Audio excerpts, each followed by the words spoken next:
Hey, welcome to Coffee with Clell. This is Coffee. I'm Clell. When I was a kid, I watched my Uncle Oscar plow with a mule, and an old plow had the strap lines run across his back, and I watched him, and the mule had on blinders, right? This right here, those things that he put on. And what he would do is, at the end of a row, he had this big old white rock. It probably weighed 10, 15 pounds, I guess. But he'd put this big old rock right there at the end of the row. And then he would walk down and plow to that rock. And he would be able to see that. He said, you know, you ain't seen life until you seen it between the ears of the mule. And that mule's ears is up like this, and he could see that rock right through there. And that's how he kept the mule straight so that you plowed in a straight line.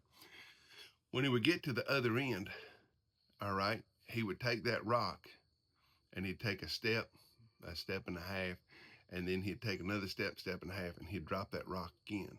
Because at the other end, he had a rock that was doing the same thing, only this rock would guide him back down to the other end of the field, and then he would repeat the process. And I watched him plow there for, a morning, afternoon, and stuff, and watched him do that. And I was like, that was something I never wanted to do. But my point of that is that he had to stay focused on going to that rock if he wanted to do good work. Sometimes what we need to do is we need to make sure that we stay focused, and we need to put things in front of us that can keep us focused. Put things beside us that will distract us, keep us from being distracted, from what's going on around us, and stay singularly minded.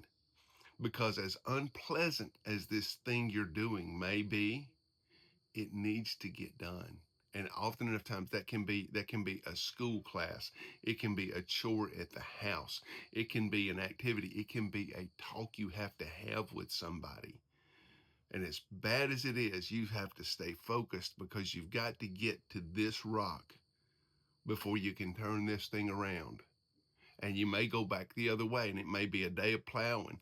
But if you're ever going to have that harvest, before you can plant the seed, you got to break the ground. And there's just so much in that. This is Coffee with Clell. Comment, like, share, and follow. And I appreciate every one of you. God bless.